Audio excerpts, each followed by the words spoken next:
Welcome back to Frequently Asked Questions about Natural Migraine Relief for Women. This is episode 10. What if you have both migraines and interstitial cystitis? Is there a relationship between them? Hello and welcome again to Frequently Asked Questions about Natural Migraine Relief for Women. This is your host for this channel, Jeff Baker. Today's episode is in an answer to a question from a member of the Natural Migraine Relief class.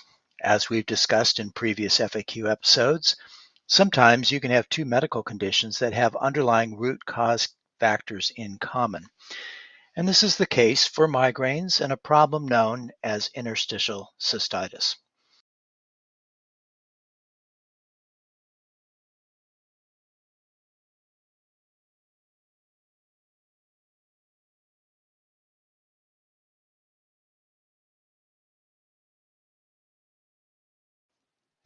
Interstitial cystitis is a chronic bladder condition that may cause scarring and stiffening of the bladder walls. IC causes a frequent urge to urinate, sometimes up to 60 times in a 24-hour period. It also causes pain and pressure in the bladder. It can be highly disabling, and only half of those with the disorder are able to work full-time. One study found that the quality of life in those suffering from IC was lower than that of individuals going through chronic dialysis for renal failure.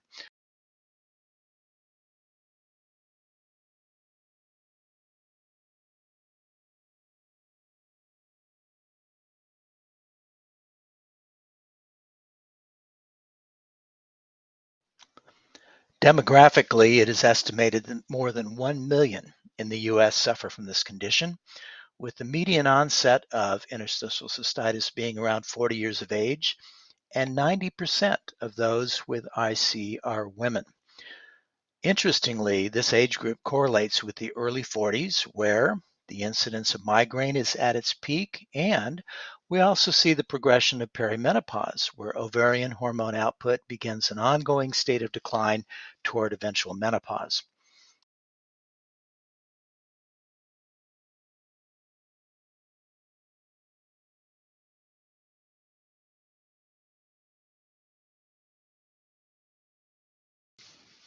Currently, the underlying triggers for IC are not fully understood, and the diagnosis is made by excluding other similar conditions. Initial testing is needed to rule out infections, bladder stones, multiple sclerosis, and sexually transmitted infections, among others.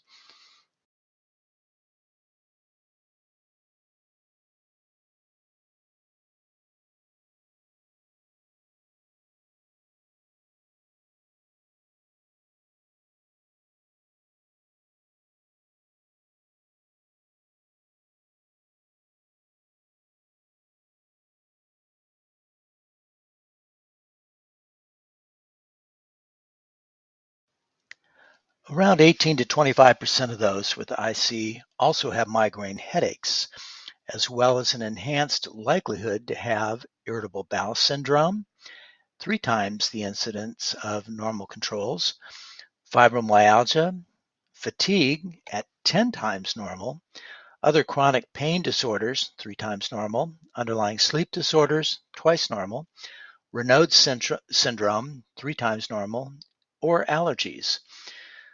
IC could be termed a hypersensitive bladder in the same way that a migraine could be considered a hypersensitive brain. It may be instructive to ask whether these two disorders could have root cause factors in common. And here are 4 of those factors for us to consider. Factor number 1, inflammation. Certain foods trigger symptoms in the bladder, as do stress and anxiety, since both migraines and interstitial cystitis increase muscle tension. Similarly, increased muscle tension in the head and neck can be a triggering factor for vascular headaches like migraines. So dietary modification is a crucial first step in taking charge of both of these conditions and helping to protect your bladder or brain. Some foods that commonly aggravate both IC and migraine include caffeinated beverages, alcoholic beverages, spicy or salty foods, processed foods, acidic foods like citrus or tomatoes, and foods with additives such as artificial flavorings like aspartame or monosodium glutamate. Cutting these out of your diet could reduce the pro-inflammatory effects of both IC and migraine. In either case, removing one or more trigger foods from the diet for 2 to 3 weeks can reveal if they are a player in your symptoms. There are 3 additional anti-inflammatory measures that have been found to help both IC and migraine. These include the use of the citrus bioflavonoid quercetin, which helps by reducing histamine release and its secondary inflammation. Also, the antioxidant benefit of melatonin supplementation, usually at bedtime. And 3, stopping smoking. Each cigarette includes more than 600 chemical ingredients, and when smoked, these create over 7,000 possible chemical products that are pro-inflammatory irritants in blood vessels, and in the case of interstitial cystitis, especially when they are concentrated in the urinary bladder. Factor number 2 is something you may not have heard of. These are products called oxalates. Excessive levels of plant-derived oxalates and their acidic metabolites can promote inflammation in many organ systems. Oxalates are organic acids found in many plants, and inflammation from excess oxalates can target the bladder lining in interstitial cystitis and the endothelial or blood vessel lining in vascular problems like migraines.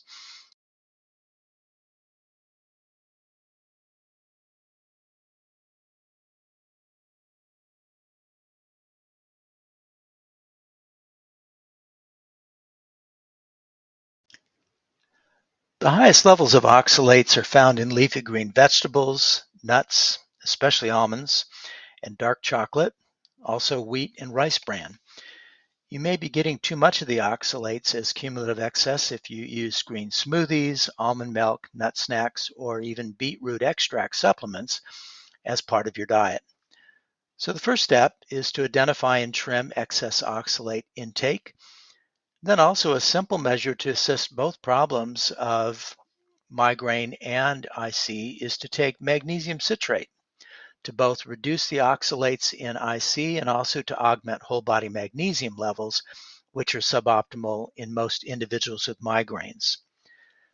For more information on oxalic acid and how to manage it, see the very informative review by nutritionist Sally Norton.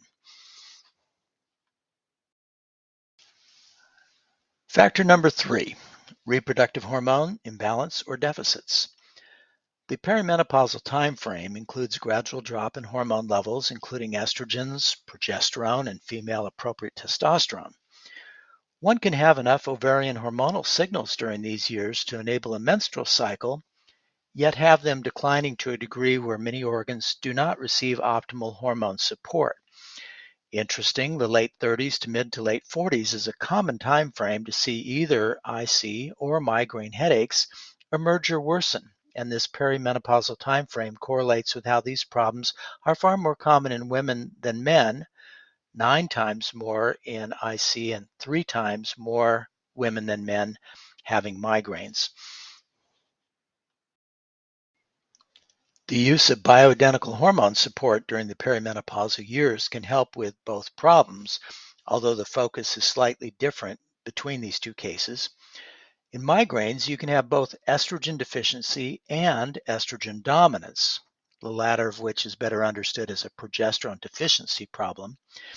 In interstitial cystitis, the gradual but progressive drop in estrogen, progesterone, and testosterone can result in gradual pelvic atrophy changes.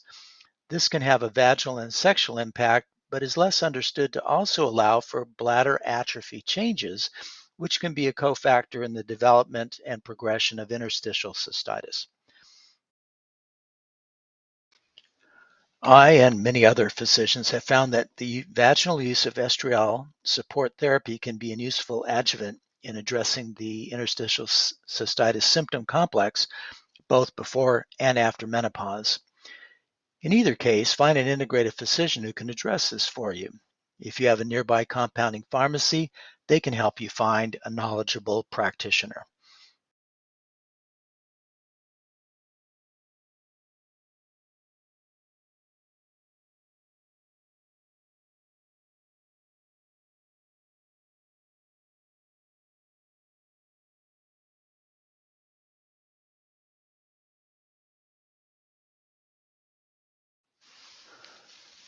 And lastly, factor number 4, hydration.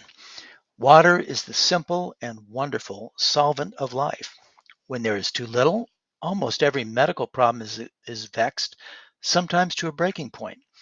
Within reason, drinking more water helps both IC and migraine through some simple but powerful mechanisms. In interstitial cystitis, extra water is helpful by reducing the concentration of the urine and thus diluting the contact of filtered irritants to the inflamed lining of the bladder, and also hydrating the mucus layer, also known as the glycosaminoglycans layer of the interior bladder, which helps to reduce its permeability to toxins and their inflammatory promotion of the interstitial cystitis vicious cycle. Unfortunately, when the IC-plagued bladder muscle is triggered by increased volume, the urge to go can be multiplied, increasing the number of voids per day. Finding a middle ground on enough fluid to dilute, but not too much to trigger, can be a narrow piece of real estate. Find your version of this while working all the other angles that can clear root cause factors for your interstitial cystitis.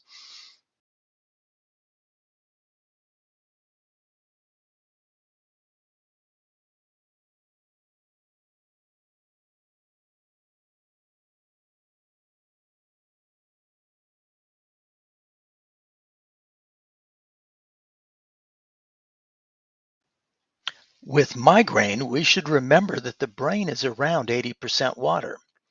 Even as little as a 2% decrease in brain hydration can cause obvious cognitive deficits. Too little water outside the cells reduces blood circulation in the brain and can actually change the anatomical relation of the brain within the skull.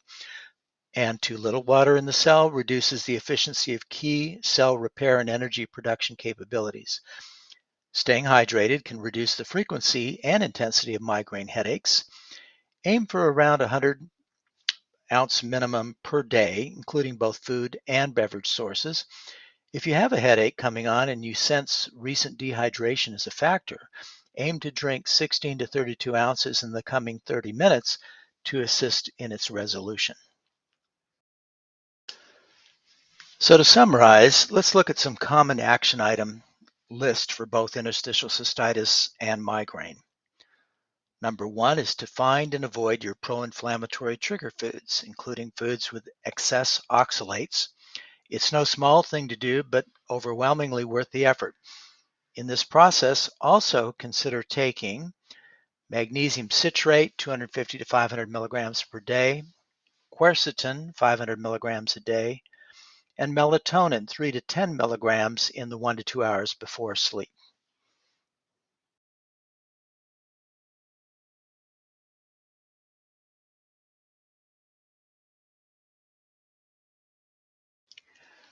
Action item 2, consider assessing the role of reproductive hormones in the case of either IC or migraines.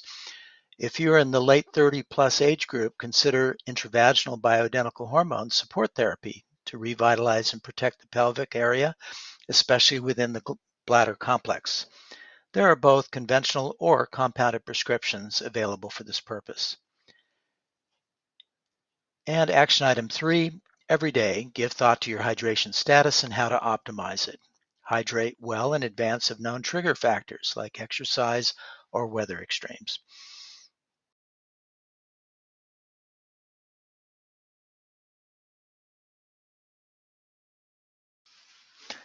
As is almost always the case, problems like interstitial cystitis or migraine arise from the combination of several root cause factors, which cumulatively push you over the "here comes my fill in the symptom" threshold. The key to successful management includes finding and managing as many contributing root cause factors as possible. If you would like to know more about how inflammation, reproductive hormones, lifestyle, diet, and many other root cause factors affect migraine, as well as practical strategies to individualize a migraine prevention plan, I'd recommend that you take a look at my online course, Natural Migraine Relief for Women, found at www.naturalmigrainerelief.online. If you'd like to see the bibliographic references found in this edition, you'll find them in my corresponding Substack version found at substack.com/@Natural Migraine Relief. Thanks again for joining me, and please subscribe to this channel as I'll be posting more FAQs about natural migraine relief every week.